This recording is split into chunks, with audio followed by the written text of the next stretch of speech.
We are not in Cardiff City anymore. We are in a totally different city. I've been told to say that. It's called Llandaff. Did I get that right? Close. Very close, yeah. Llandaff, yeah. Llandaff RFC. We're in the clubhouse. We're drinking Dunbar. Dunbar. It is 10 out of 10, 11 out of 10. Absolutely spectacular stuff. Shout out to Joan. Thank you so much for the free pint.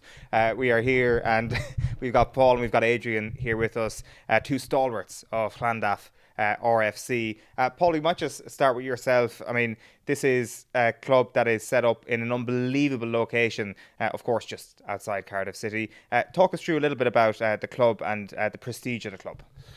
Llandaff is one of the founder members of the Welsh Rugby Union, so we've been going for quite some time. There's a great story that a couple of our guys who were the nominated representatives to the formation of and signing of the formation of the WRU took themselves down on the train trip down to Talbot, where this declaration was signed, and they took themselves off and did a pub crawl.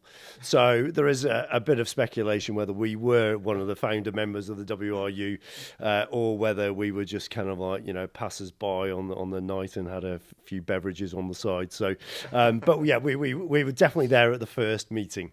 Yeah, well, that's important too. To somebody's got to do the drinking, right? Oh yes, it's a very social club. It's a great club for families, kids. It's got a fantastic mini and junior section, right from under 7s to 16s, then into youth, and then feeding into seniors. But the tours, the social aspect of the club is fantastic. Really community club.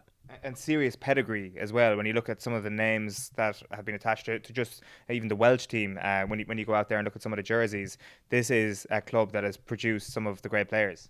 Yeah, I mean, obviously the most recent one is Rees-Zammit, and I'm not sure if you saw him score his 80-yard try on the weekend for Gloucester. He played for the minis and juniors before moving to Hartbury. He was a fantastic player, and he always had speed and guile, and he could always do a bit of magic as well. So yeah, many famous players have played on the Bishop's pitch and graced the Welsh national team. I'm one of the coaches of the mixability, where we've been going for 5 years. Basically, it's disabled and physically handicapped people. We do rugby for from 18 years up until I'm still playing. I'm 53. I'm the oldest member, believe it or not. We play out of Llandaff, but we are Cardiff City. We play all around Wales. We've been into Bath, we've been into Gloucester to play. And we're trying to grow over the next couple of years. It's gone from strength to strength.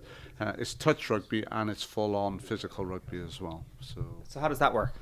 Basically, if you're a touch player, if you don't feel like tackling, we'll put a yellow bib on you. So other clubs play with a skull cap. So basically, if you go into a situation, you just touch, or you touch the player and you stop.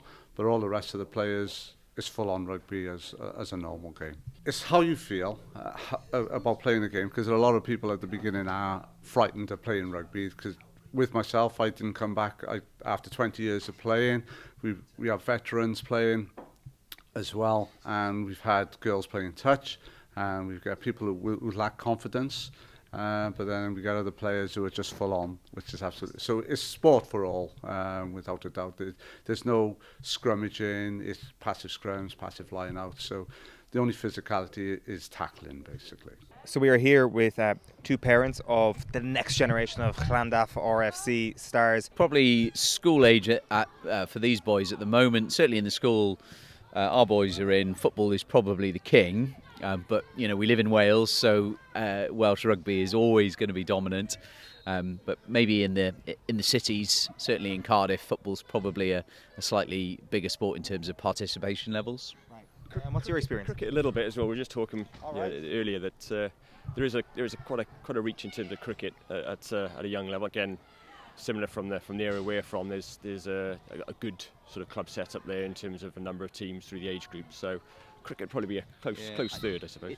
It also depends, where you come from in Wales. So I'm from West Wales, and in West Wales, rugby is absolutely the dominant sport. So the top sportsmen in school would all play rugby, and those cast-offs would be the ones playing football.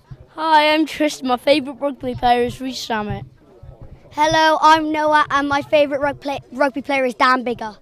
Hi, my name's Oscar, and my favourite rugby player is George North.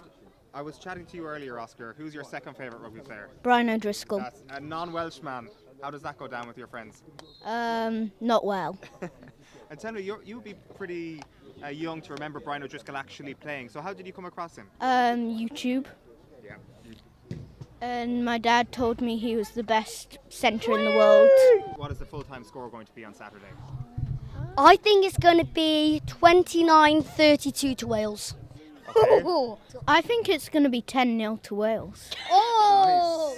I would think Wales might have this in the bag because they've won. Didn't they win their previous game against Ireland? They did last year. Ireland! And that was the Six Nations final. Wait, Yeah, could you so just... I think Wales are going did to we be get very switched? confident in winning against Ireland. Did you hear that there was somebody on Irish radio today who said Wales were very bad and that they're going to get hammered by Ireland? What do you have to say to them?